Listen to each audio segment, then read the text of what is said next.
வணக்கம். நான் உங்கள் போலீஸ் பப்ளிக் கனெக்டர் கருப்புசாமி. நாளைய தினம் நாம் கொண்டாட இருக்கின்ற சுதந்திர திருநாள் நல்வாழ்த்துக்கள். மற்றும் இந்த 79வது சுதந்திர திருநாளில் நாம் கொண்டாடப்பட வேண்டியது நாம் இந்திய குடிமகனுடைய ஒவ்வொருவருடைய கடமையாகும். இதில் கொண்டாடுபவர்கள் இன்றைக்கு பள்ளி கல்லூரி மாணவர்களாகத்தான் இருக்கிறார்கள். இன்றைக்கு அலுவலகங்கள் பூட்டி வீட்டில் நாம் சுதந்திரமாக செயல்பட கொண்டிருக்கிறோம். இந்த பள்ளிகளுக்கு செல்லுகிற மாணவர்கள், கல்லூரிகளுக்கு செல்லுகிற மாணவர்கள் சென்று அவர்கள் கொடியை ஏற்றுகிறார்கள். கொடியை ஏற்றிவிட்டு பின்னர் இனிப்புகளை அவர்களுக்கு கொடுக்கிறார்கள்.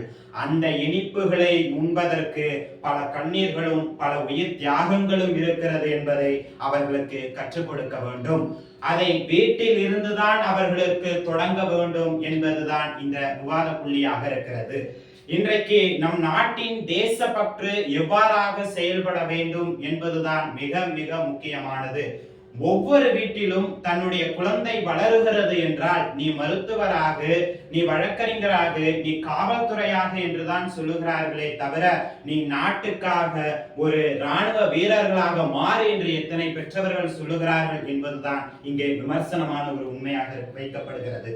அதே போல நீ நாட்டுக்காக உழை, நாட்டுக்காக போராடு, நாட்டுக்காக செயல்படு என்று எத்தனை குடும்பங்கள் என்று தன்னுடைய பிள்ளைகளுக்கு ஊக்கமளிக்கிறார்களோ அவர்கள்தான் தலை சிறந்த தலைமகன்களாக உயரப் போகிறார்கள். இந்திய குடிமகன்களாகவும் அவர் செயல்படுவார்கள் என்பதுதான் இந்த முக்கிய புள்ளியாக இருக்கிறது. இன்றைக்கு நாம் சுதந்திர திருநாள்களை நாம் ஒரு முக்கிய புள்ளிகளாக எடுத்துக்கொள்ள வேண்டும். நாம் இன்றைக்கு சுதந்திரமான ஆடையை அணிகிறோம், உணவுகளை உண்ணுகிறோம். ஆனால் அன்றைக்கு பல தலைவர்கள் செய்த உயிர் தியாகங்கள் தானே என்பதை புரிந்து கொள்ள வேண்டும். நாம் அன்றைக்கு ஆடைகள் அணியப்பட்டிருந்த பொழுது சுதந்திரத்தை வீசி எறியப்பட்ட இதே நாட்களில் தான் இன்றைக்கு நாம் பெண்கள் மேலாடையை போர்த்துகிறார்கள் என்றால் அதற்கு முக்கிய புள்ளி காரணமாக இருந்த அன்றைக்கு இது போல நடக்கக்கூடாது, இன்றைக்கு இந்த மாதிரியான நிலைகள் வரக்கூடாது, ஒரே மாதிரியான சூழ்நிலைகள் உருவாக வேண்டும் என்பதற்காக இந்த சுதந்திர திருநாளை 79வது சுதந்திர திருநாளை உடைகளை மாறின்றி இனத்தை மாறுகின்ற சூழ்நிலைகளை உருவாக்குகின்ற மிகப்பெரிய ஒரு சுதந்திர திருநாள்களை நாம் இன்றையிலிருந்தாவது வடிவமைத்து செல்ல வேண்டும். நாம் இந்திய பண்பாட்டின் ஒருமை கலாச்சாரத்திற்கு உட்பட்டவர்களாக செயல்பட வேண்டும் என்பதுதான். நம்முடைய உணவுகளின் பாரம்பரியம் என்னவோ அதை தான் உட்கொள்ள வேண்டும். அதுதான் தேசப்பற்று, அதுதான் உண்மையான தேசத்திற்கு செய்ய வேண்டிய கலாச்சாரங்கள். பீசா, பர்கர் போன்றவற்றும் எதுவும் நம் உணவு பண்டங்களில் கிடையவே கிடையாது.